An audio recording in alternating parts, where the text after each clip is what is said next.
Virgínia, você já consegue ver a tela? Sim, sim, tá tudo certo, tá? Bom, Você gente, já consegue? sim, sim, tá tudo certinho Ah, aqui, tá? então tá ótimo. Então, boa noite, a todos que estão aqui. Esse é o nosso segundo dia de encontro virtual acadêmico do ISAT.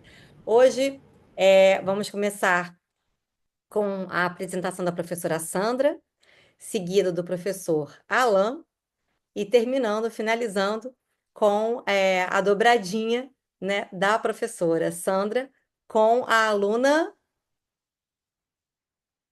Quem é a professora? Seu microfone está mutado. Jéssica, Com a aluna. Jéssica Castro. Tá ótimo. Jéssica Castro. Então, eu acho que a gente já pode começar, tá bom? Se alguém tiver alguma dúvida, alguma questão, já pode colocar aqui no chat e no final a gente faz aquela conversa que a gente está acostumado, tá bom? Com você, professora. Já vai entrar aqui. A coisinha aqui é meio lentinha. Ó, a rodelinha azul fica aqui toda vida. Hoje é dia de estar todo mundo no computador, isso é difícil. Bom, vamos lá. Bom, então, eu me baseei bastante nas falas de ontem, né? Foi assim, como uma referência, principalmente a fala do Breno, né? Falou muita questão do letramento digital, tudo bem avançado em termos de tecnologia, mas lembrei também, Virginia, você me corrige se eu estiver enganada, que você colocou que nós teríamos que ter um tempo, né, para adaptarmos toda essa inovação tecnológica ao nosso ensino, ao nosso sistema, e realmente eu concordo, não sei se foi exatamente isso que você falou, mas se não foi, eu estou falando. O nosso sistema é muito lento, né? O nosso sistema de ensino, para fazer determinadas adequações. Então, enquanto nós não conseguimos, né, enquanto nós estamos ainda caminhando para um trabalho, né, onde realmente se possa exercer essa força da tecnologia na mais alta qualidade, eu destaquei, não é, coisas que eu venho observando, ouvindo dos nossos alunos que trabalham com crianças, com adolescentes, com adultos, na construção da nossa língua. E aí eu destaquei alguns pontos, me baseei muito na professora Thelma Vaz e destaquei alguns assuntos, algumas imagens que nos levam a refletir sobre essa forma de aprender, essa maneira de ensinar, esse conjunto do aprender a ensinar, que nós ouvimos tanto, discursamos tanto, e às vezes nós ficamos meio perdidos diante disso. E aí eu destaquei, coloquei logo uma primeira imagem aí, parece até que eu vou falar, né, de inteligência artificial, dois robozinhos aí, mas eu peço atenção para ver o que está nas mãos deles, qualquer um está vendo aí, que eles estão com o livrinho na mão. Ver o escrito está difícil, né? Porque é pequeno, é apenas uma simbologia. E aí nós vamos prosseguindo com essas observações que eu venho fazendo e com o que eu venho ouvindo dos alunos, dizendo: meu aluno não aprende a ler, meu aluno não aprende a escrever. E aí vem a pergunta: mas como é que você está trabalhando isso? Professor, eu ainda estou, o aluno não conhece as vogais. E aí, buscando o Carlos Cagliari, não é? Que já um autor bastante antigo, mas tem ainda, deixou o seu rastro de contribuição para a questão da construção da língua materna, da leitura, da escrita, eu trouxe algumas imagens, né, algumas imagens que são verídicas, que eu não coloquei em vídeo, né, estou fazendo uma pequena apresentação por conta do tempo, mas coloco o link para quem depois tiver interesse, abrir no YouTube e ver. Então, vamos iniciar aqui, né, com o nosso título, que está aí bem sugestivo, e vamos ver o que nós vamos trabalhar. Bom, primeira compreensão da palavra sob o ponto de vista infantil. Claro, por que eu comecei aí? Porque desde a educação infantil, nós observamos que as nossas crianças, né, elas buscam escrever, a forma como elas querem escrever. com seus rabiscos, com suas, que chamávamos garatuja, mas a gente já avançou bastante em termos de entender que esses rabiscos são formas de comunicação, não é? Assim como ela chora para mamar, como ela se comporta. Então, nós temos vários procedimentos, vários comportamentos que mostram que nós já queremos nos familiarizar com as convenções do sistema. Então, é importante que o nosso professor esteja atento a essas possibilidades que o aluno precisa ter à sua frente para que ele possa caminhar nesse mundo tão belo que é da leitura e da escrita. Não vou fazer a leitura, porque realmente eu converso muito com os alunos, que ler um slide, né, uma prancha, é uma coisa assim que não tem sentido. Mas tem aí muito claro, né, no texto da Ferreiro e do Pontecorvo, de 96, né, página 34, 36, onde ele coloca aí, logo na primeira, segunda, terceira, quarta, quinta, sexta linha, algumas hipóteses que tanto a criança como o adolescente, como o adulto, como o idoso, que está tentando buscar se comunicar através da escrita, o que ele usa. Então, vejam entre parênteses aí, a casa junto, depois a casa separada, que seria a norma mais convencional, não é? Depois nós temos, na última linha deste parágrafo, a hipersegmentação, que bota amigo, depois amigo junto. Para as observações que eu venho fazendo, né, eu observei muito uma turma de jovens e adultos iniciando a leitura e a escrita, para eles está correto. Para o professor está errado, errado mesmo, a palavra é essa, errado. Mas o erro nós sabemos que é construção do acerto. Então, se nós lermos um pouquinho mais, nós vamos ver que a nossa fala, eu estou falando aqui, estou, mas de repente em sala de aula eu falo, eu estou dando aula. Então, como isso é inserido, né, em toda a parte intelectual de um ser humano, é como ele ouve. Então, não tem muito sentido quando eu coloco muitos erros nas escritas dos nossos alunos, eu não ter o entendimento dessa questão, dessas hipóteses que são levantadas, não apenas porque Emília Ferreira disse isso, mas é assim. Você coloca uma criança da educação infantil, vou até dar um exemplo do meu bisneto. Você dá um papel a ele, ele fala assim: quero escrever. O que você escreveu? Ele disse: seu nome. Um rabisquinho, mas ele já sabe que existe alguma coisa que tem uma função social, que é a escrita. Então, nesse primeiro slide, eu só mostro essa juntura de palavras que poderiam estar separadas, mas existe uma explicação que o Carlos Cagliari coloca muito claro. É natural um aluno contar uma história e contar da seguinte forma: era uma vez.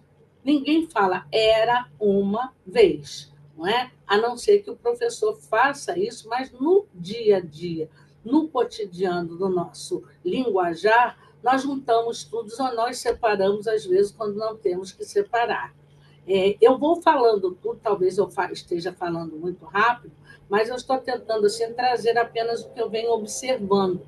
Eu não estou trazendo aqui uma tese de doutorado, uma dissertação de mestrado, uma monografia, apenas resultado de observações e busca de algumas considerações teóricas feitas por autores, como eu cito aqui entre parênteses. Então, vou prosseguir. Aqui tem alguma escrita, eu coloquei uma escrita de uma criança, né? Ela colocando o A maiúsculo, A minúsculo, B. Eu acho que a senhora não está mudando, a gente não consegue ver a mudança de tela. Não viu, não? Então, só um Não. momentinho. Só um momento. Mas a primeira vocês viram, né? A primeira sim, mas a segunda e a terceira não. A segunda não? Então tá, só um momento. A segunda que eu falei, né?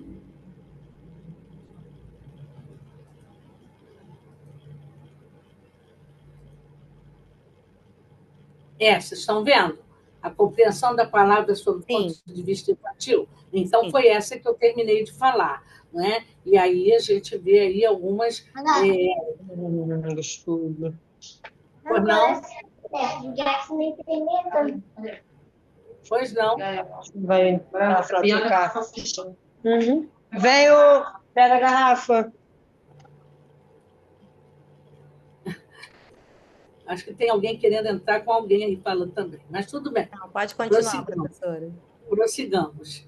Então, eu coloquei aqui um exemplo, né, de uma observação feita com uma criança, um aluno, um estudante. Né? Não vamos estar muito focar na criança, se é adolescente, se é adulto, se é jovem, nós vamos ter a possibilidade de ver.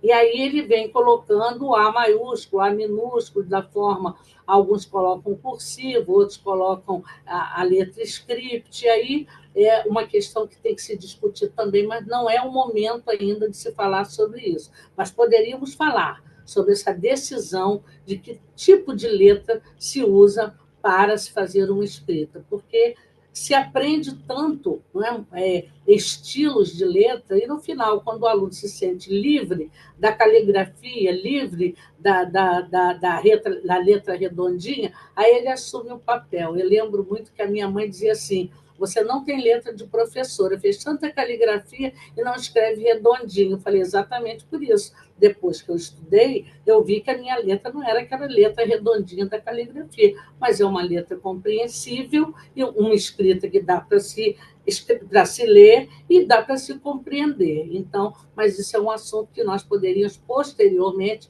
discutir para não definirmos que modelo de letra é essa, porque nenhum autor, não é, que eu tenha lido com os estudos feitos na UFRJ, eu tive professores assim que eram brilhantes nesses estudos, e eu tomava como base muito o que eles diziam, porque não tem nenhum autor que defina que tipo de letra você vai usar. O importante é que você saiba que existe na escrita e na leitura a função social, que é de comunicar. Tá? Passemos à próxima. Aqui tem uma outra forma que também observei, né? Que aqui, é claro, pode ser uma criança, mas pode ser um adulto, que é o desenho, né? A imagem que a pessoa tenta fazer, e alguém busca escrever para explicar o que é. Isso é muito natural, é a forma de você se expressar. Eu quero me expressar assim. Se eu colocasse agora um modelo de convite escrito em alemão, a não ser que alguém aí do grupo saiba alemão, nós começaríamos a ver que é um convite pela formatação. Todo convite vem uma partezinha em cima, fulano, convidam, depois um texto, uma data. Então, pelo formato da imagem, nós poderíamos dizer que era um convite, mas nós não estaríamos lendo em alemão, escocês ou holandês, estaríamos apenas vendo a imagem. E isso acontece muito quando, principalmente, a criança começa a escrever. E aí, tem até um que está bem claro aqui, eu vou botar o dedinho em cima, não sei se vai dar para ver, botar o cursor, é aqui. Parece que é feia, né?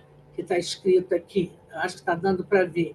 Depois tem um sim, tem casa, tem não, tem junto, tem gata, mas olha como as coisas foram escritas, não vamos dizer nem que foram desenhadas, foram escritas. Isso é uma preocupação que nós temos que ter. Por quê?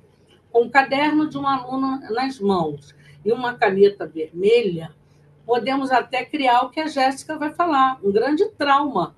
Para mim, sim, como se alguém aí presente ditasse para mim alguma coisa num outro idioma e eu tentasse escrever. Ia dizer que eu estava errado? Não, mas teria que aproveitar aquele conhecimento que eu estou trazendo enquanto ler aquilo que eu escrevo. Como é que eu leio isso? Como é que eu escrevo? Então, cada um busca uma forma. É igual os numerais.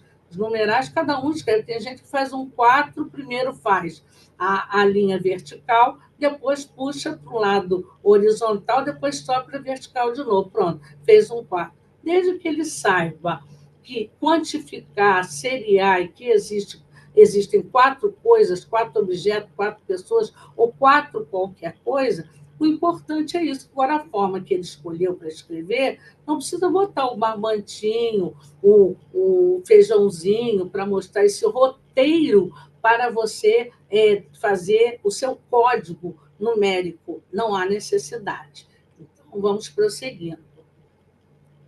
Outra escrita aqui, não é?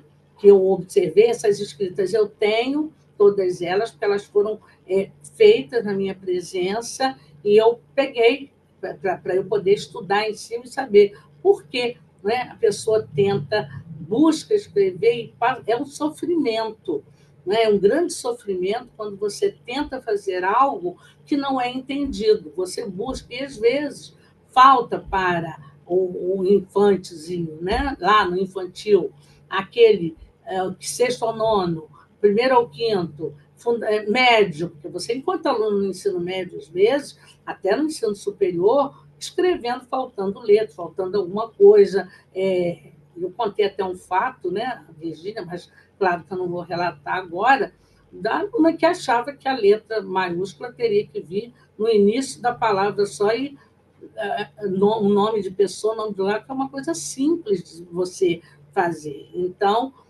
são coisas que vão se misturando de uma tal forma que você vai chegando lá no último grau e você ainda percebe coisas que poderiam ser não corrigidas, mas trabalhadas e aprofundadas a partir do conhecimento do professor, pelo menos na leitura de o que significa escrever, o que significa ler. Ontem foi muito falado aqui no letramento.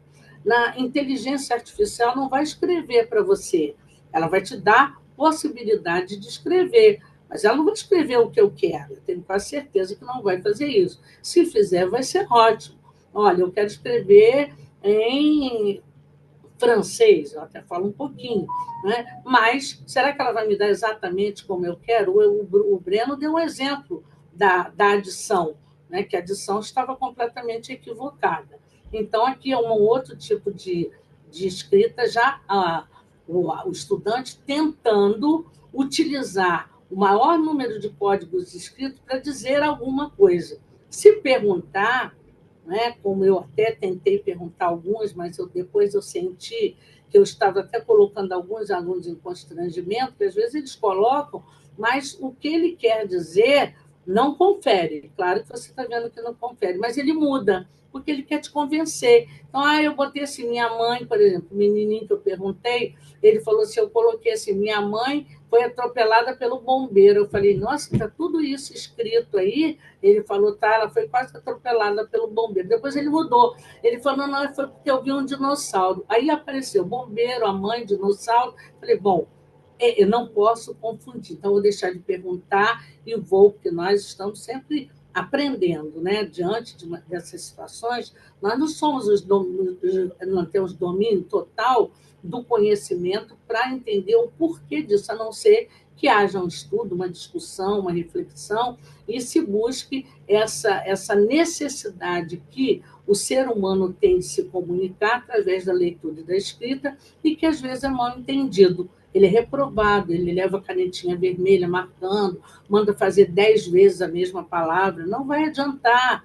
Faz um ditado para o aluno, onde ele bota a letra XC, 2S, C cedilha, quando ele poderia dar só com C cedilha, fazer um ditado só com 2S. Não, mas mistura, confunde mais a cabeça do aluno. E isso não é dito por mim, é dito por outros autores. Vamos ao próximo. Outro aqui. Aqui já dá para a gente ver. Alguém poderia dizer o que está escrito aqui?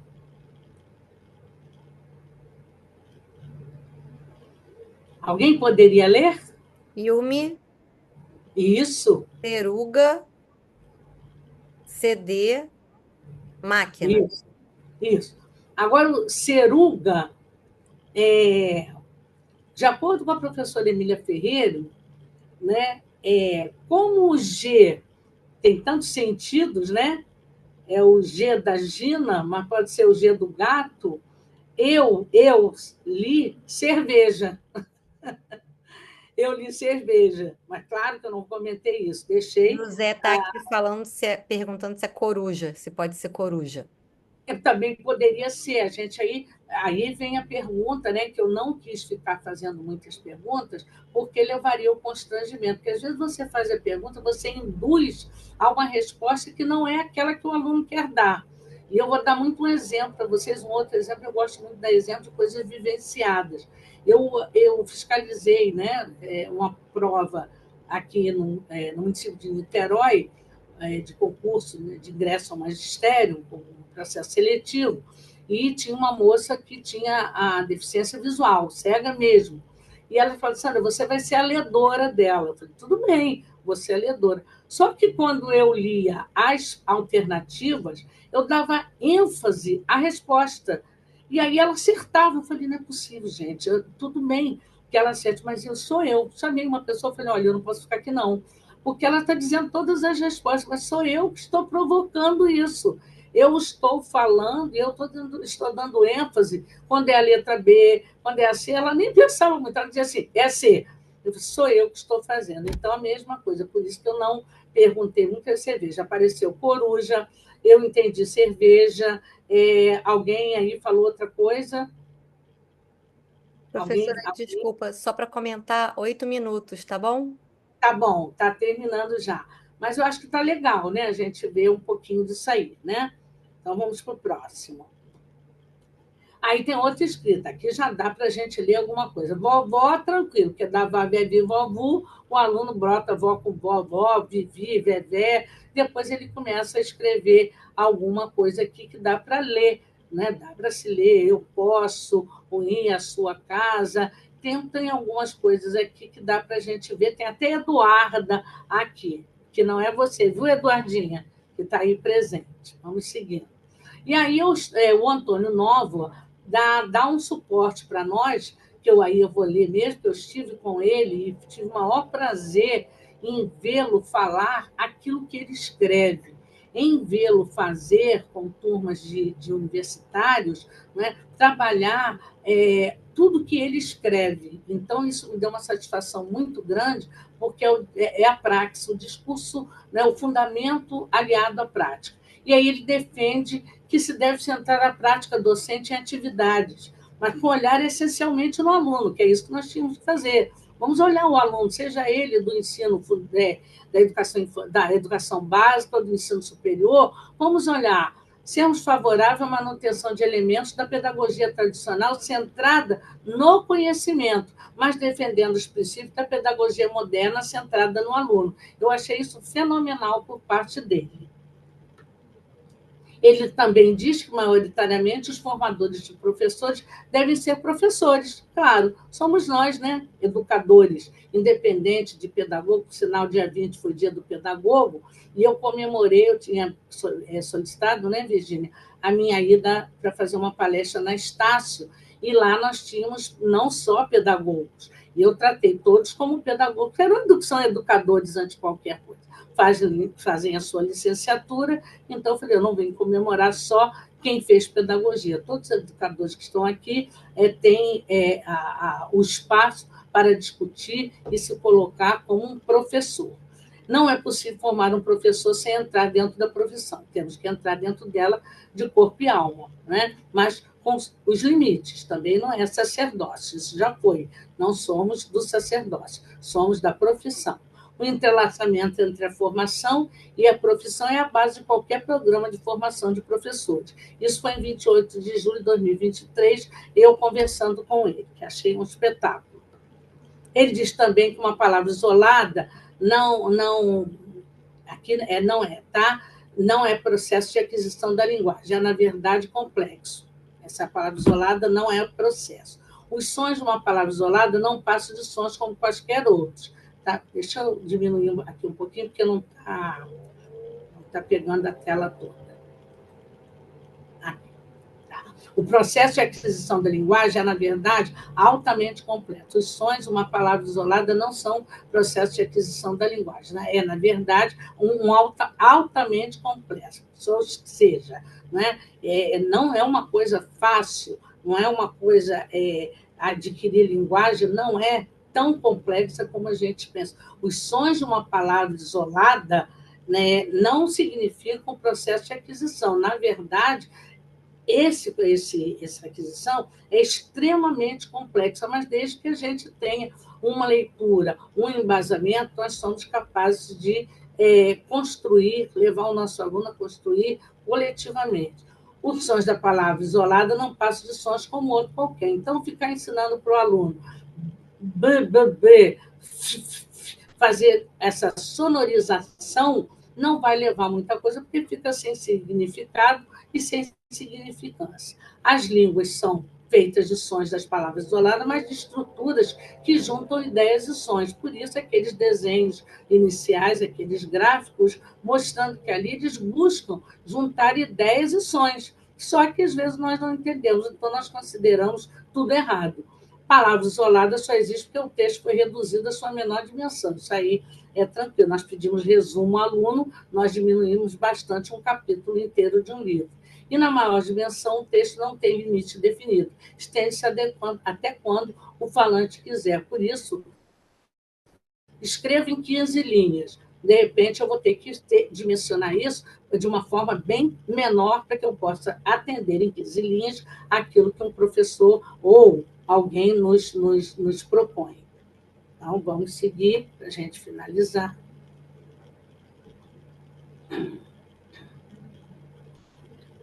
Só um momentinho.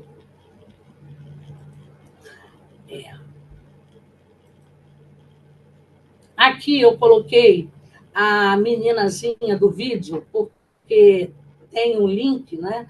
E no link eu vou passar para vocês, eu tentei colocar aqui, mas ele não está aparecendo ainda, mas eu vou colocar de uma forma para depois todos... Está aqui o link, está aqui embaixo, apareceu. Nesse link vocês vão ver a professora Thelma Weiss, né, da Universidade, uma difícil Universidade Católica, também da Universidade Católica de Petrópolis e outras, uma formação espetacular, e ela conversa com esses alunos, o que eu fiz observando, ela faz fazendo. Então, ela senta com os alunos e pergunta o porquê. E essa meninazinha, ela vai respondendo por que ela colocou daquela forma, por que ela escreveu daquela forma. E ela vai fazendo toda a mediação dessa escrita e dessa leitura da menina, ok?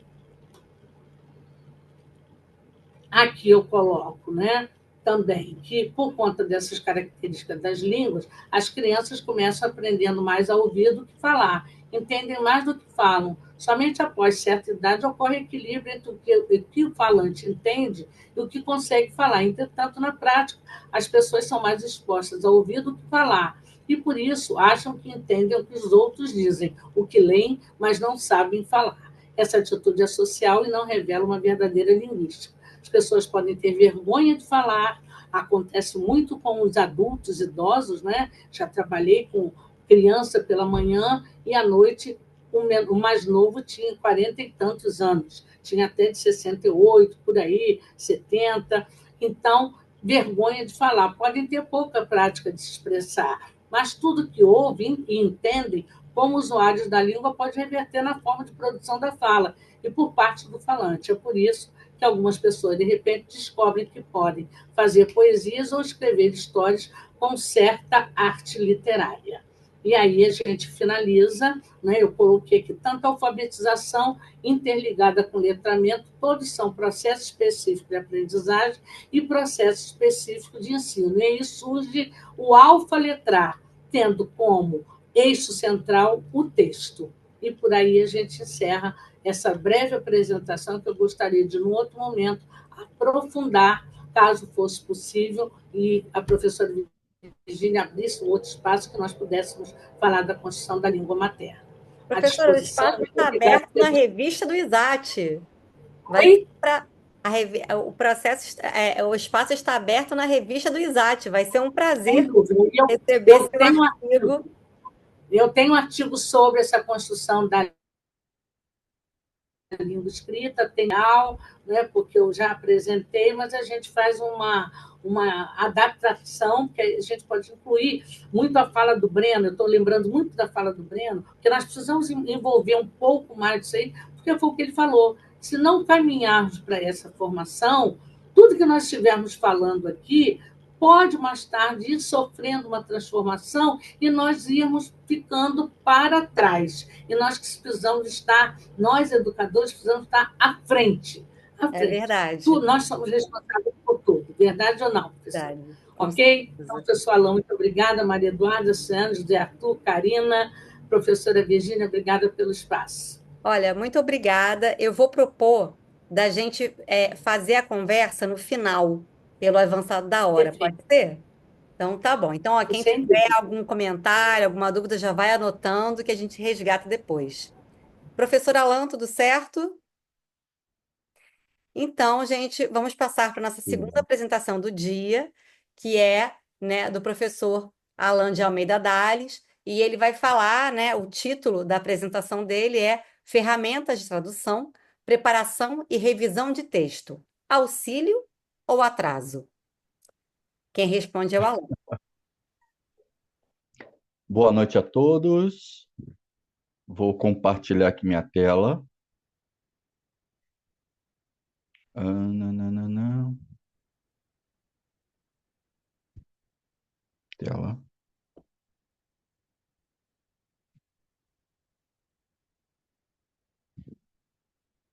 Calma aí. Gente, eu tive um problema. Depois eu vou explicar essa parte. Deixa eu... Só um momento. Sem problemas. Enquanto isso, vamos fazer uns Uhum. comentários aqui. O Maria Eduarda, né, agradecendo a professora Sandra, falou que a professora, né, arrasou, que maravilhosa, como sempre. Quer dizer, já começamos aí com chave de ouro no nosso segundo dia. Muito Vocês obrigada. conseguem visualizar? Obrigada. Pode compartilhar. Ah, não está compartilhado? Não, ainda não. Compartilhar. Porque eu preparei esse trabalho no PowerPoint e por algum motivo meu Office foi cancelado. Então, correndo, fiz no Docs, na apresentação do Google, para que vocês não ficassem sem visualizar as informações. Tentarei ser breve, por causa do horário, mas, ao mesmo tempo, farei como normalmente eu faço em sala de aula. Em vez de dar muita informação, muita teoria, até como a professora Sandra acabou de fazer, tentarei fazer com que vocês reflitam, porque esse é um assunto muito técnico. Então, eu vou fazer de forma que vocês entendam. Inclusive, quando eu estava preparando, claro, normalmente a gente prepara esses assuntos para os alunos de tradução e de letras, mas eu também pensei nos alunos de pedagogia, porque tem uma informação importante. Então, ferramentas de tradução, preparação e revisão, auxílio ou atraso. O que são essas ferramentas? Essas ferramentas, muitos acreditam que sejam só as Cat Tools. Cat Tools, eu vou apresentar vocês lá na frente, são aqueles onde você coloca o texto, o original, por exemplo, em inglês, e ao lado você tem um espaço em que você faz a tradução. O tradutor faz a tradução. E não é só isso. Toda ferramenta de tradução, ela é um auxílio à tradução, à preparação e à revisão, podendo ser o Word ou qualquer busca que você faça no Google. Então, tudo isso são auxílios à tradução. Por exemplo, deixa eu passar aqui. Aqui eu tenho o DeepL. Isso aqui também é um auxílio, porque você tem um dicionário em que você pode, lembrando, eu não vou colocar o texto todo aqui, lembrando não, só avisando, eu não vou colocar o texto todo aqui para que ele faça a tradução por mim. Isso não é tradução. Só para constar, como muitos fazem com o Google Tradutor. Isso não é tradução, é Auxílio. Sendo auxílio, também é uma ferramenta de tradução. Lá na frente, eu vou falar sobre como ela pode auxiliar de forma muito prática o tradutor e muito eficiente. Outra, isso aqui é o Sketch Engine, é onde eu encontro os corpos de língua inglesa, e se eu pagar um determinado valor em dólar, eu posso ter os corpos de qualquer língua, né, de qualquer idioma.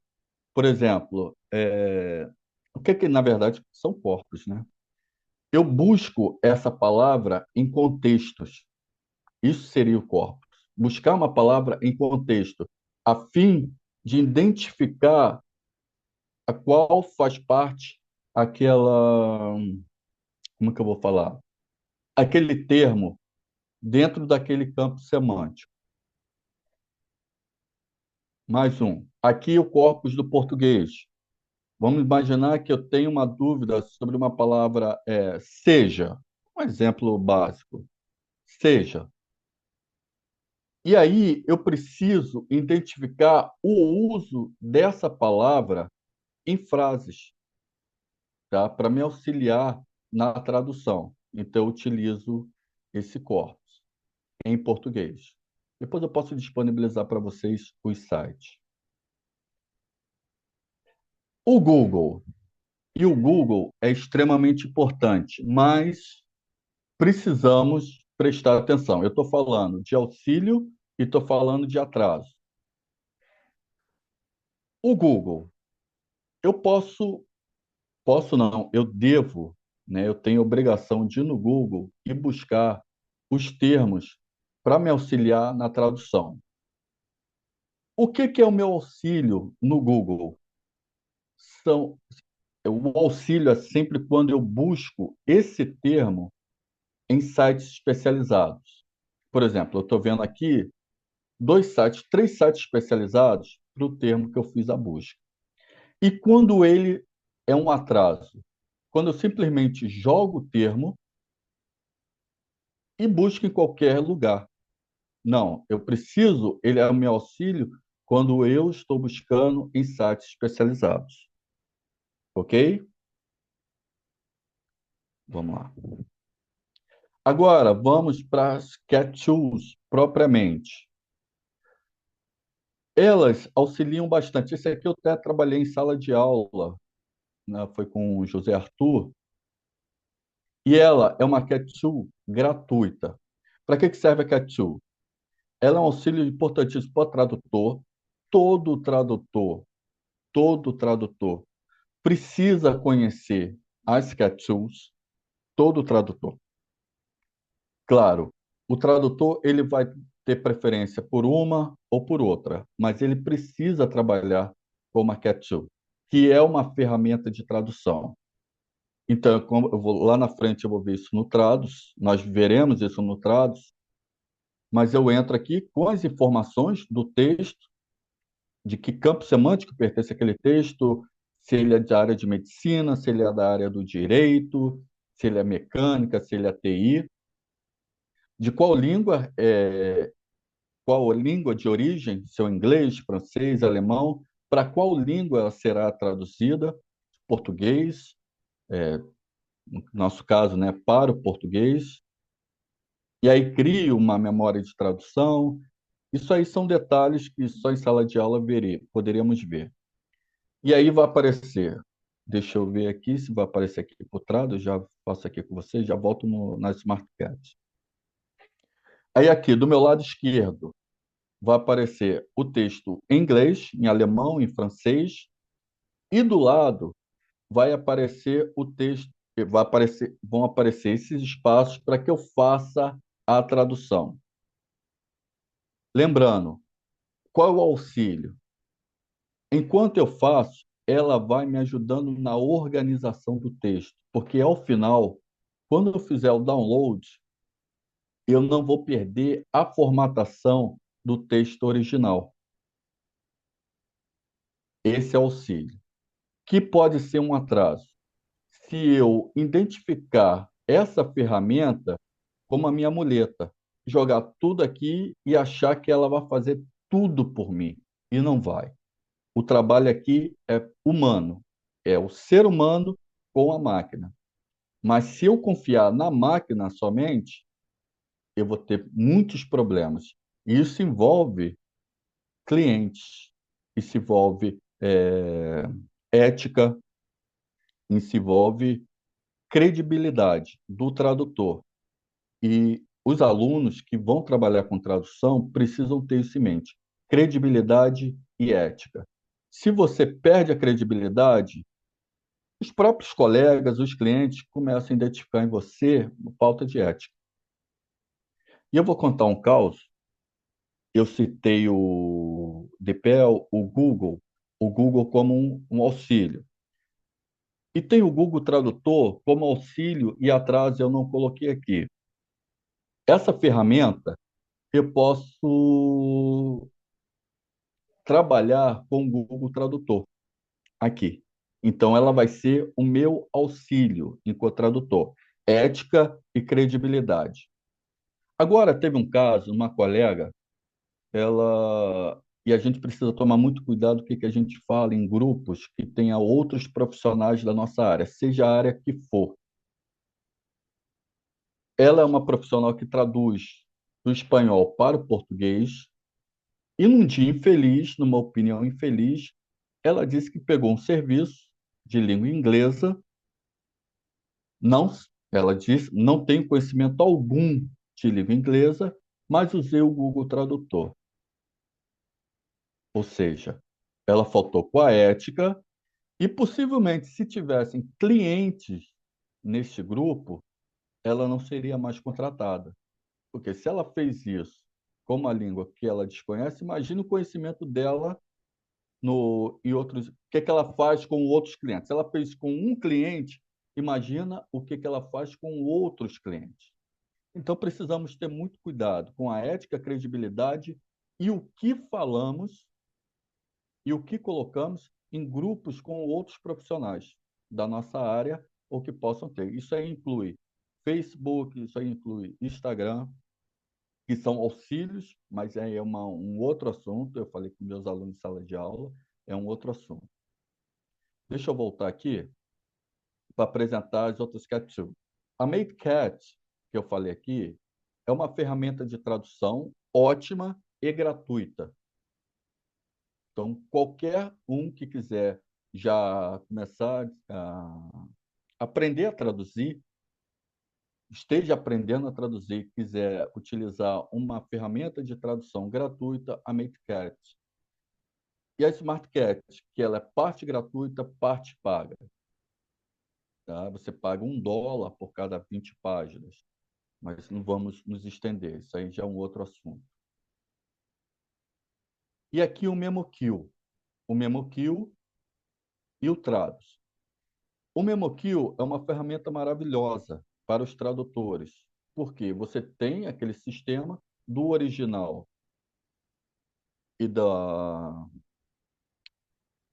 língua de chegada e da língua de partida, da língua de chegada, né, o original e para o português, e você tem o texto como auxílio. Esse, esse é auxílio no caso, né? E como eu falei, do atraso é confiar na máquina, somente na máquina, sendo que é você que vai trabalhar a terminologia, fraseologia, é você que vai dar o toque ao texto. E se tiver, você confiar na máquina e tiver problemas, mais uma vez, você terá problemas com os seus clientes. Aqui é o Trados, que eu apresentei. Inicialmente, quando eu adquiri essa ferramenta, eu tive muita dificuldade, ela não é fácil, então eu consegui um professor e ele tem uma didática muito boa, então eu aprendi. E o auxílio, o que eu falei, e o atraso. Elas são duas ferramentas caras, estão perto de R$ 2.000, e depois para você fazer as atualizações são mais de R$ 1.000. Porém, pode ser o atraso. E onde está o auxílio? Se você consegue 2 serviços e a maioria dos clientes pedem o Trados, você já paga o que você gastou, na compra da ferramenta. Então, você precisa ponderar o seu crescimento profissional, o que você tem para investir e o que você vai planejar para futuramente investir num produto que é caro, mas que vai trazer muito mais, falando de dinheiro, vai trazer muito mais dinheiro, que eu falo não é que o tradutor fique rico, mas dinheiro para que você possa pagar e depois ter os seus lucros, ou se você tiver uma empresa, investir na sua empresa. Outra ferramenta de tradução, que é o Word. O Word é utilizado pelos preparadores de texto. O que são preparadores de texto? São aqueles que fazem a primeira revisão numa editora. Então, eu estou falando de Companhia das Letras, Globo, Record, HarperCollins. Então, a preparação ela é feita no Word. Esse é o auxílio, porque é uma ferramenta maravilhosa quando você aprende a utilizar. E há cursos, vários cursos especializados para revisores de texto, especificamente para o Word. Qual é o atraso? Quando você pensa o seguinte: eu não vou pagar um Office 365. Eu vou utilizar alguma coisa pirata ou um 97. O que vai acontecer com o texto do seu cliente? Ele vai perder a formatação. Muitas das vezes, por conta do prazo e do tamanho do texto, você vai entregar esse texto um dia antes. Imagina você tendo um dia para entregar e o texto, quando você vê todo desformatado, justamente porque você achou que o pirata ou um gratuito qualquer ou outro que não seja o Office 365 serviria. Vai ser um problema, né? E aí você perde a credibilidade com aquele cliente, ele vai contratar outro profissional, terá que contratar outro profissional para consertar, muitas das vezes, a bobagem que você fez, porque quis economizar onde não poderia, tá? E aí você perde aquele cliente, perde os trabalhos daquele cliente. Normalmente, o que acontece? Quando você faz um bom trabalho com um cliente, você fideliza aquele cliente. Eu posso falar de carteirinha, são 4 anos trabalhando por uma editora, e clientes voltam. Um outro detalhe, e aí no início eu falei, também pensei no pessoal da pedagogia. Eu trabalho com muitos textos da área de pedagogia, principalmente com as crianças com espectros atípicos e outros assuntos relacionados à pedagogia. Ou seja, a língua, se eu não tenho uma língua estrangeira, mas eu tenho conhecimento da minha língua, do meu idioma, eu posso trabalhar com revisão de texto. E há muito campo para trabalhar com revisão de texto. E eu lembro até do Breno, no ano passado, quando ele apresentou o trabalho dele, focando a pedagogia em um outro campo que não, não era, né, a escola, não fosse a escola.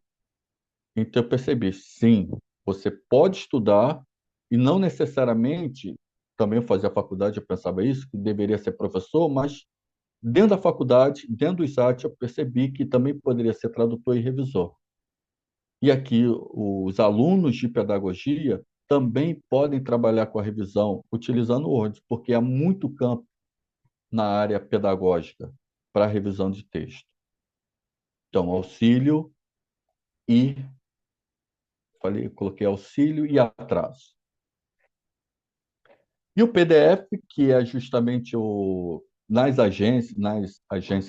editoras, que é a segunda revisão, que é aquela revisão final, depois que o livro vem diagramado, Então, o revisor ele vai fazer pequenos ajustes, pequenos ajustes. Isso é feito no PDF. O auxílio. O PDF é uma máquina maravilhosa para você ter auxílio. Se você quiser pagar para fazer edição, são R$ 90 por mês, mas você pode utilizar o gratuito. Você baixa para sua máquina o Adobe e trabalha com ele. Qual pode ser o atraso? Se você não souber utilizá-lo, ele pode te atrapalhar. Se você não estudar como utilizar o PDF, ele vai te atrapalhar. Então, tudo isso que eu estou falando são ótimas ferramentas que vão lhe auxiliar tanto na tradução, na revisão, na preparação e na revisão, seja o campo que for, para o tradutor, para o aluno de letras, para o aluno de pedagogia. Porém, você precisa investir. Se você investe, você, se você investe tanto nessas máquinas, né, nessas ferramentas, quanto no aprendizado delas, isso vai ser um auxílio maravilhoso para a sua vida profissional. E aí eu estou falando de credibilidade e dinheiro, tá? Agora, se você não investe achando que qualquer coisa vai fazer com que você faça o trabalho, pode acreditar, você vai ter problemas sérios, vai perder a credibilidade e futuramente ninguém vai te contratar. Só os desavisados, ok? Então, professor, eu finalizo aqui. Deixa, eu acho que eu teria. Vocês conseguem visualizar o meu Word? A tela que a gente está vendo tem um PDF ao centro. Ah, tá. Então não vou arriscar não, porque eu estou aprendendo e vai atrapalhar o tempo. Enfim, então era esse o recado que eu queria passar para vocês. Perdão, porque eu não pude, os PDFs que eu preparei, eu perdi por conta desse problema e preparei rapidamente esses aqui para que vocês não ficassem sem essas informações. Mas lembrando, credibilidade, ética e investimento. Essas são as armas para um profissional ele se dá bem no mercado de trabalho. Para os que só reclamam, é porque não há investimento. Ok? E aqui eu finalizo a minha apresentação.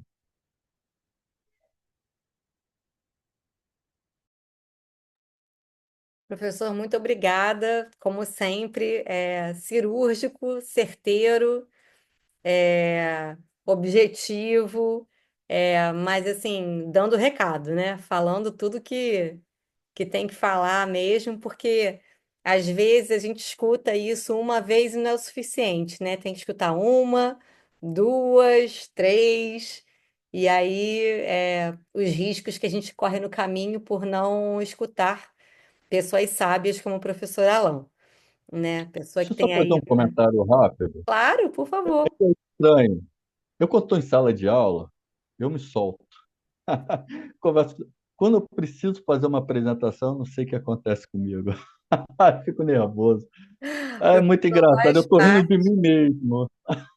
faz super parte, é isso mesmo. É sinal que a gente se importa. Tá tudo certo, tá tudo certo. É isso aí. Bom, eu vou deixar as perguntas para o final, tá?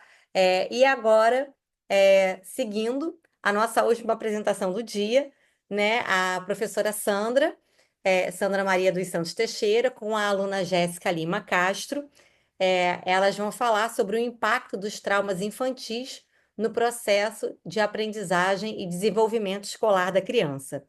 Jéssica, consegue ligar a câmera?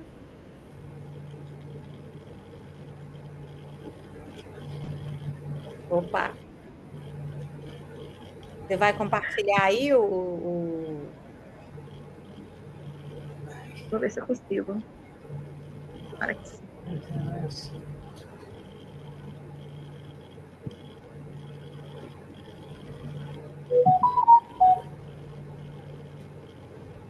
Olá, gente, boa noite a todos.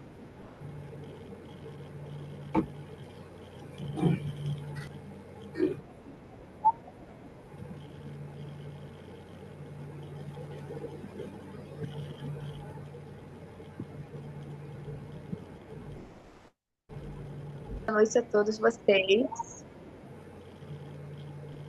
Estão me escutando? Sim.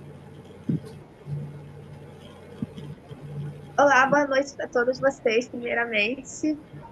Eu e a professora Sandra, né, no caso, minha orientadora, TCC, a gente vai fazer uma apresentação do slide, né, o impacto dos traumas infantis e suas consequências no processo de aprendizagem e desempenho escolar.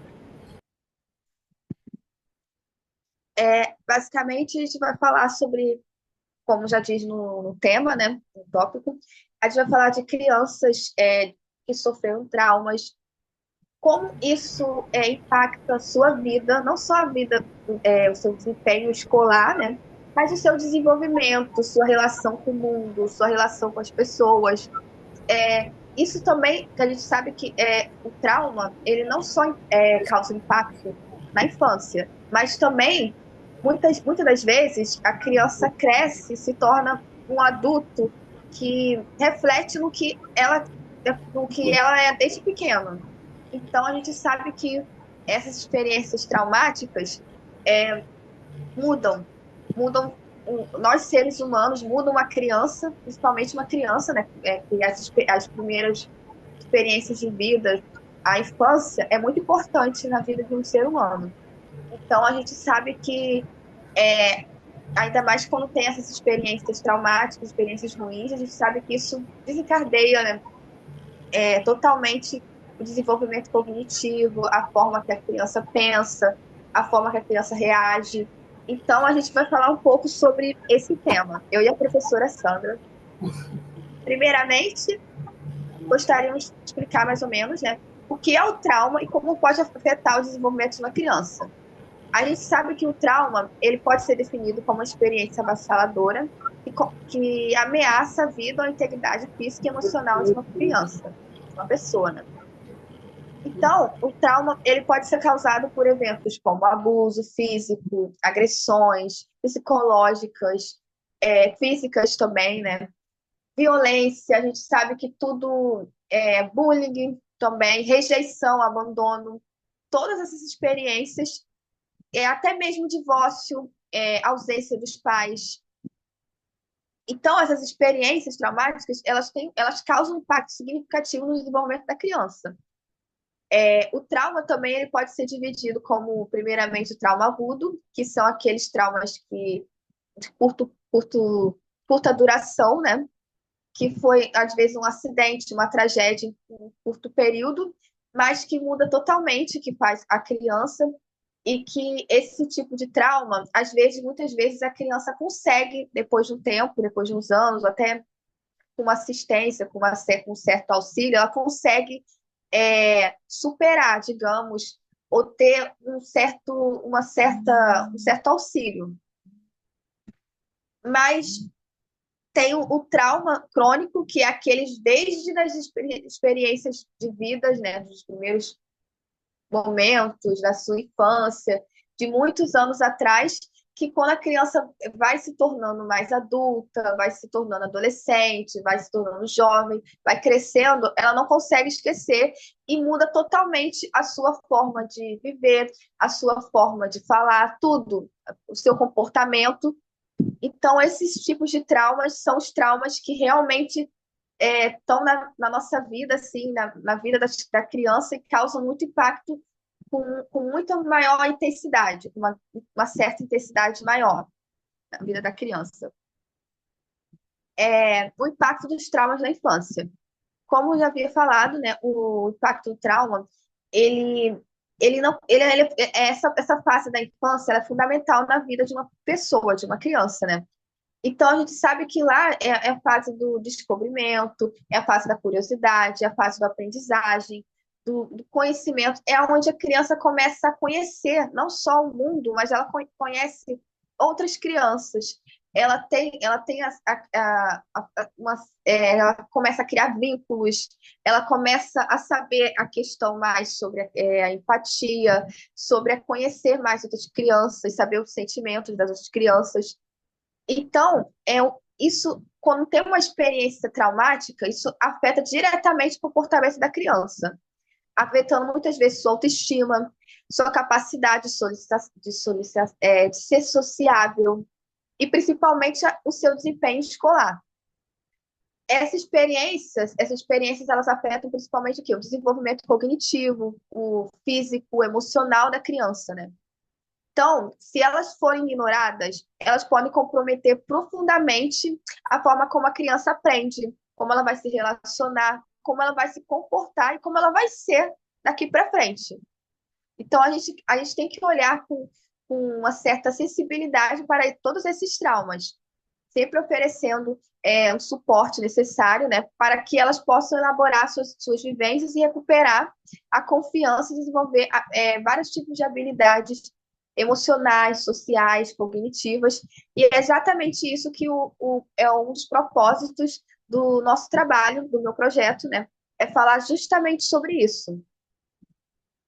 Aqui, nesse slide, a gente já coloca um pouco dos retratos, né, de um dos tipos de traumas que uma criança pode vivenciar numa infância, sendo que tem muitos outros ali, só que eu quis botar um dos mais conhecidos, como abusos físicos, sexuais, são os mais comuns que a gente costuma ver, até mesmo a gente vê direto isso, né? Não precisa, no jornal, na internet, é direto passando um caso sobre isso, agressões físicas, verbais, psicológicas.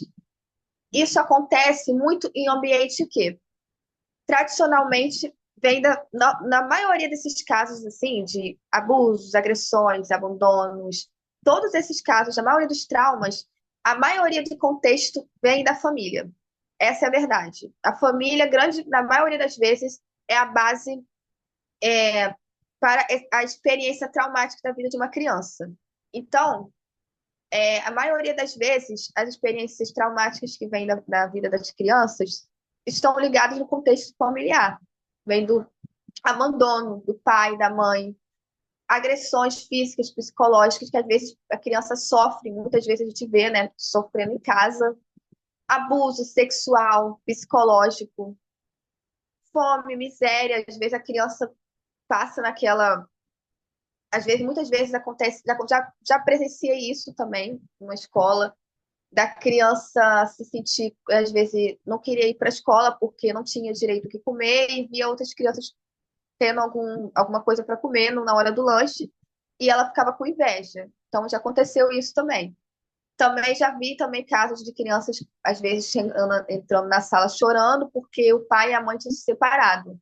Então, às vezes, tem ausência também do pai ou da mãe, essa questão do divórcio. Às vezes, a criança, desde cedo, logo tem que lidar com essa separação do pai e da mãe. Muitas crianças não sabem lidar com isso. Tem a ausência do pai e da mãe, também muda totalmente. É a perda do pai ou da mãe ou de um ente querido. Tudo isso também pode ocasionar uma experiência traumática na vida de uma criança.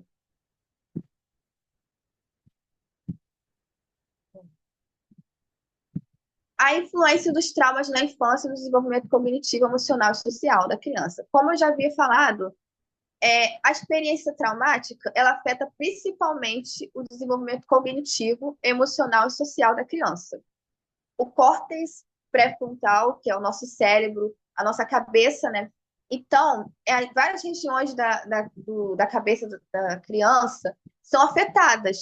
Então, isso afeta diretamente o seu desenvolvimento cognitivo, as suas funções executivas, sua forma de planejar, raciocínio lógico, a atenção que a criança tem. As crianças não conseguem se concentrar, a memória da criança também altera. A raciocínio lógico, a forma que a criança vai se comprometer para conhecer outras crianças, para querer ter um certo engajamento, ser motivada para fazer as coisas. As crianças perdem totalmente a motivação de fazer as coisas. Muitas vezes afeta também sua autoestima, causa insegurança. A criança também tem problemas de regulação emocional, tem problema de lidar com frustração, com raiva. Tudo isso a criança não sabe lidar. Muitas vezes muda totalmente seu comportamento. A criança começa a ser mais agressiva, ter comportamentos desafiadores, tem dificuldade de ter amizade, ter dificuldade em se comunicar. Então, tudo isso afeta o seu desenvolvimento cognitivo, emocional, seu desenvolvimento físico também. A criança, às vezes, tem problema de sono, sabe? Muda totalmente sua forma, tem fortes dores de cabeça. Então, tudo isso, a influência dos traumas na infância, ela influencia totalmente a sua forma de lidar, seu comportamento e a forma com que ela vai se comportar, vai conhecer, conviver com outras pessoas. A forma que ela fala, que ela pensa, tudo isso é alterado. E principalmente quando há um certo impacto no seu desenvolvimento cognitivo, social e físico da criança, isso também vai impactar a parte principal, digamos, que é a parte do quê? Do desenvolvimento escolar, do seu desempenho escolar. Então, às vezes, a gente vê casos de crianças que, às vezes, na escola mesmo, eram bons alunos, eram alunos, assim, dedicados, tinham um comportamento legal, se davam bem com outros amigos, mas mudam totalmente de comportamento. Às vezes, a criança começa a ter comportamentos desafiadores, começa a se isolar, não quer, o rendimento da escola cai, não consegue mais se concentrar, às vezes a criança não quer mais ir para a escola. Então, tudo isso, quando a criança sofre algum trauma, tudo isso causa um certo impacto na forma como ela vai começar a se motivar e como ela vai querer ir à escola, como ela vai ver essa questão do ensino, da vontade de aprender. Ela não sente mais vontade. Muitas vezes não é questão de não sentir mais vontade. Às vezes também sua forma de pensar, ela não se sente mais engajada, não consegue mais se concentrar. Então, tudo isso, ela não consegue mais participar com outras crianças. Então, tudo isso causa um certo impacto. Então, sem o apoio necessário, o rendimento escolar, só tende a cair. Então, a criança, ela acaba se sentindo mais excluída, mais incapaz. Então, por isso que é fundamental a escola ter um certo apoio, dar um certo apoio para a criança nesse quesito, né?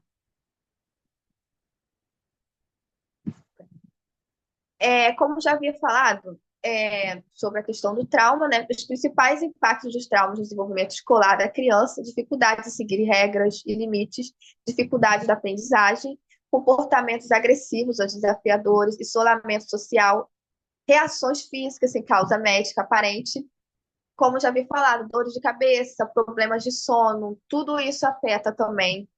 Isolamento social, criança começa a se isolar, às vezes não quer, não é nem se isolar, às vezes também ela vê problema em ter amizade com outras crianças, ou então às vezes tenta se aproximar, mas começa a ter comportamentos que afastam outras crianças.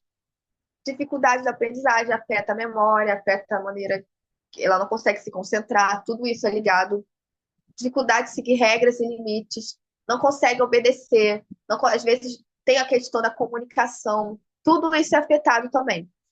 Então, um trauma ele pode realmente travar o desenvolvimento emocional, o desenvolvimento social e o desenvolvimento cognitivo da criança. Então, experiências que machucam, principalmente quando acontece cedo, podem interromper o fluxo normal das emoções e do pensamento das crianças, impedindo que elas se desenvolvam de um jeito saudável. Então,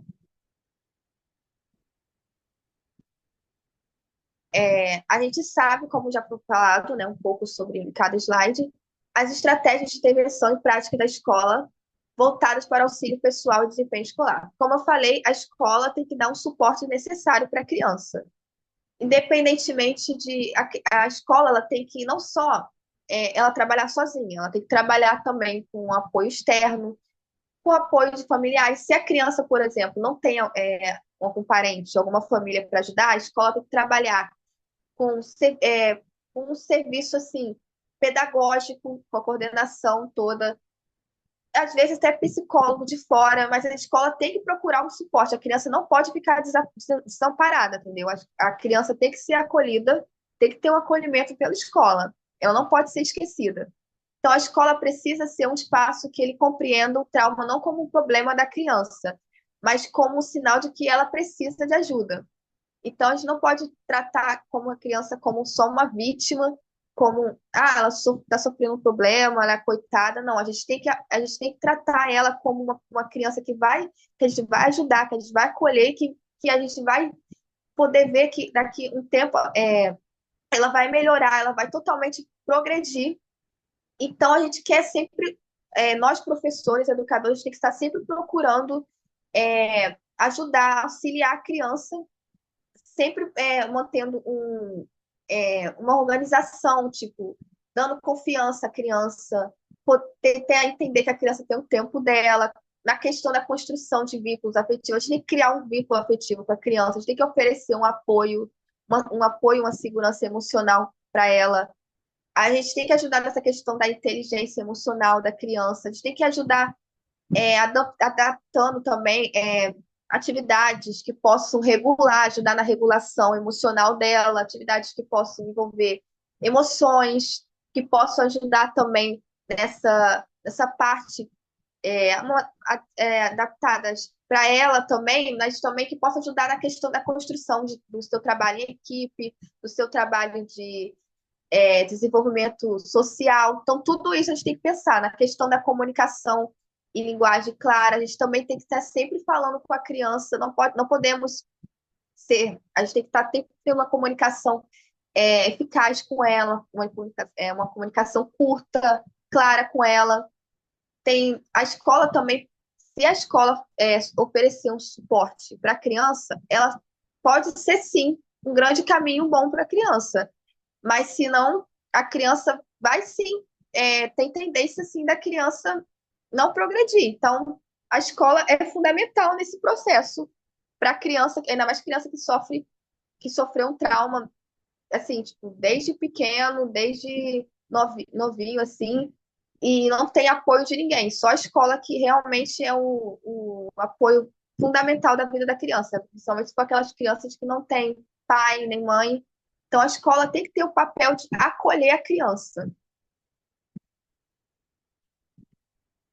O papel dos professores e da equipe escolar na criação de um ambiente seguro e acolhedor para alunos que sofreram traumas.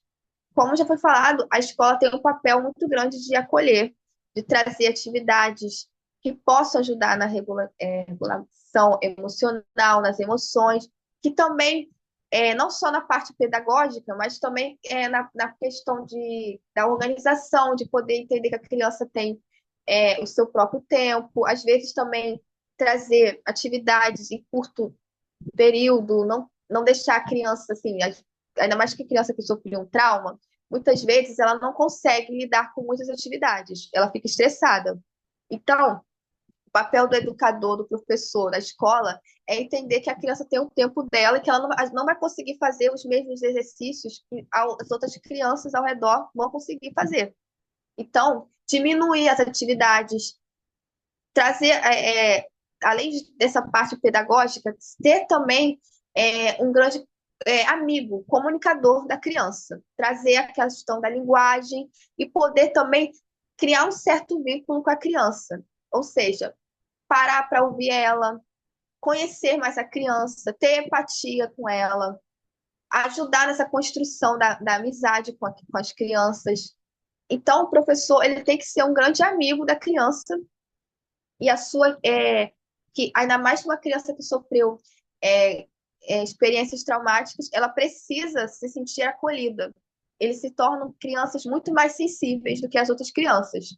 Então, o educador ele tem que ter uma certa compreensão nessa necessidade emocional do aluno traumatizado, oferecendo, né, um apoio e uma grande abordagem efetiva e afetiva para abordar esse tema e poder ajudar nesse acolhimento, nesse contexto, também no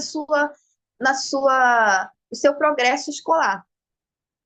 Trazendo essa questão da comunicação aberta e regular entre ambas as partes é essencial para progredir, né?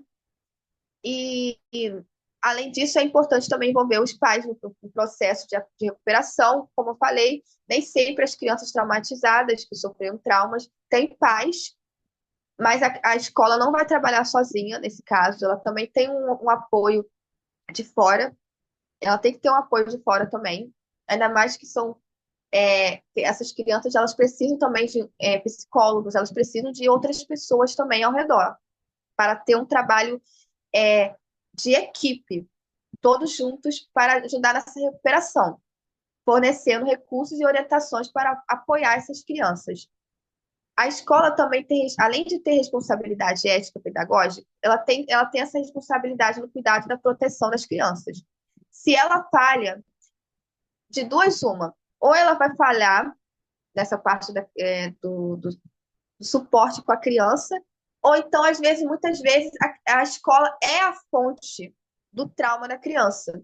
Então, a gente não pode esquecer que, muitas vezes, as experiências traumáticas, o trauma que muitas crianças têm, também vem da escola. Muitas vezes, as crianças que sofreram bullying, crianças que são rejeitadas, às vezes a criança até sofre humilhação, já vi vários casos no jornal mesmo passando, de crianças que sofreram humilhações por professores, né?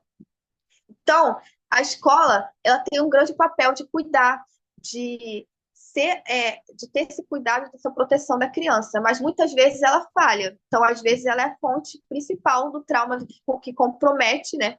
Não só a saúde emocional da criança, como outros tipos a saúde mental, a saúde física. Então, a escola tem que ser um ambiente seguro, acolhedor e respeitoso. Há situações que ela pode se tornar a principal fonte de trauma da criança, e isso acontece quando a instituição falha em garantir o cuidado, o afeto e o respeito necessário para o pleno desenvolvimento emocional e social dos alunos. Então, como já foi falado... Oi? Podemos encerrar em 2 minutos? Claro, já acabou. Tá ótimo. Então, como já foi falado, eu tentei encurtar um pouco. Esse foi o meu trabalho, o meu slide, né, que foi feito também com a professora Sandra Teixeira, sobre o impacto dos traumas infantis e o seu processo de aprendizagem e desenvolvimento escolar. Espero que vocês tenham gostado.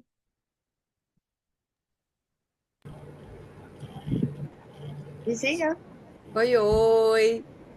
Bom, adorei, parabéns.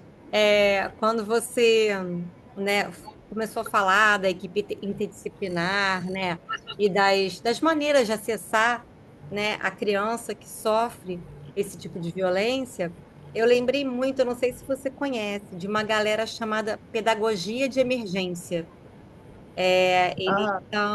Eles vieram assim, a base é a pedagogia Waldorf, né? O Rudolf Steiner, e como ele era médico, mas também era pedagogo, ele cria essa pedagogia de emergência que é exatamente para lidar, primeiro assim, diagnosticar, rastrear, né? E depois poder orientar as crianças de uma certa maneira. Não só as crianças, mas principalmente as crianças. Aham. Mas É que parabéns. eu falei, eu fiz essa parte dos traumas, ele, grande maioria das vezes, vem da infância, né? Se a gente pesquisar, na maioria das vezes, é a infância que tem as experiências traumáticas, na maioria das vezes, vem da infância. Vai se desencadeando, vai se tornando adulto, e muitas vezes o adulto tem um trauma lá da infância e não esqueceu até hoje, que mudou totalmente, muda até a forma, comportamento, às vezes torna até um adulto que tem ansiedade, depressão, com coisas que aconteceram desde a infância. Bom, gente, parabéns, Jéssica. Parabéns a todo mundo que apresentou hoje. Queria saber se alguém tem algum comentário, né, pelo avançado da hora, quem vai ter aula em N3, N4, né, já tem que estar se encaminhando aí para outros lugares, né? Mas antes da gente encerrar, queria saber se alguém tem algum comentário, alguma pergunta, alguma dúvida para os palestrantes de hoje. Eu não vou fazer pergunta, não, professora Virginia, mas eu quero ressaltar aqui o meu contentamento, porque eu já acompanho a Jéssica em vários períodos, né? E ver esse crescimento e essa coisa tão espontânea dela de querer falar sobre um tema que ele geralmente cria, né, uma complexidade muito grande, tanto na escola, porque não é só a família que leva o trauma para a escola também, às vezes, ela leva o trauma para a família, não é? Porque os pais querem ouvir coisas boas também, assim como os professores querem, mas nem sempre é assim. Então, quando ela falou, eu e a professora Sandra, eu desde que ela veio me mandando e-mails, eu estava assim, consciente de que eu deveria deixá-la sozinha, porque como eu acompanhei a Jéssica desde o início, eu vi como esse desenvolvimento dela veio acontecendo, né?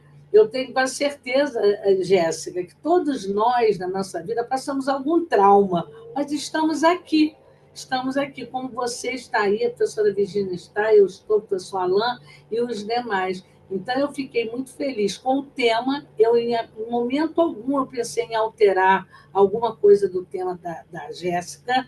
Ela fez o projeto dela, trabalhamos juntas, mas eu disse, na apresentação, ela vai querer me colocar. Ela tentou, eu falei, mas eu não vou fazer. Eu quero que ela vá sozinha, autônoma, soltando a voz. E foi isso que você fez, Jéssica. Eu tenho muito orgulho de estar com você, de poder acompanhá-la não só num trabalho de conclusão de curso, mas futuramente em outros momentos, em outros espaços, em outras situações que você precise da minha ajuda. E dizer que, brevemente, você poderá estar passando muita coisa aí para mim, porque nós aprendemos muito com o que vocês estão falando, com os colegas de ontem, com o que você falou hoje. Só espero que nós possamos ter caminhos, eu acho que alguém colocou aqui, que é importante, acho que foi a Virgínia, mas que não vemos esse acolhimento, né? Nem sempre, na realidade, isso acontece. E é verdade, nós mesmo, no ensino superior, em outros graus, nós encontramos ainda, né, nossos colegas, até colegas professores, que trazem não só da infância, porque pode acontecer também alguma coisa no meio desse caminhar da vida aí, porque às vezes tem infância muito feliz, não é? Muito feliz. Então, às vezes, o adolescente passa por uma fase que a pessoa chama de aborrecente, que eu acho um absurdo chamar de aborrecente, que eles não aborrecem, a gente é que não entende o que eles estão querendo, né? Nós é que às vezes os aborrecemos. Então, eu fico muito feliz de você ter caminhado até aqui. O projeto da Jéssica ainda está em elaboração, a gente não finalizou, por isso a gente não buscou muitos e-mails aí, de muitos slides, muita coisa assim, visualmente muito bonita, né? Não foi a beleza, não foi o belo que se procurou, foi a profundidade do tema escolhido por ela e que eu estou acompanhando e estudando muito para poder acompanhar, não é? Porque nós temos que estudar. Não tenho domínio total, então eu fico muito Tema orgulhosa. profundo, né, professora? E extremamente urgente, especialmente nos dias de hoje em grandes centros urbanos, né? Sem dúvida, sem dúvida. Então, eu fico muito feliz e Bom. deixei você sozinha mesmo, em momento nenhum. Olha que a minha língua é solta, ela tem vontade de falar, mas eu prendi, deixa ela soltar. E você foi assim, uma andorinha. Voou muito bem. Bom, alguém mais tem algum comentário para o professor Alain, para a própria professora Sandra, que apresentou mais cedo, ou pelo chat, ou por aqui mesmo? Para o professor Alain, eu não tenho pergunta, mas a minha filha estava aqui ao meu lado, como ela entende mais do que eu da questão de ferramenta, tudo, ela, mamãe, ele está falando tudo certo, é isso aí mesmo. Eu falei, eu não estou entendendo muito bem. Ela, mas é isso que está usando as ferramentas. Ela, tem que ser assim. Eu disse, então, eu estou aqui com uma co-hostzinha me informando sobre aquilo que eu estou vendo. Então, Alain, você atingiu a família também, tá? Porque geralmente todas as falas que tem, minha família está presente. Tem sempre alguém assistindo alguma coisa. Na aula inaugural, estava todo mundo aqui sentadinho, ouvindo. Né? Então, eu fico muito feliz. Ela está aqui ao meu lado, né? Mas ela está com o cabelinho todo cheio de negocinho, não quer aparecer, mas ela te viu, tá bom?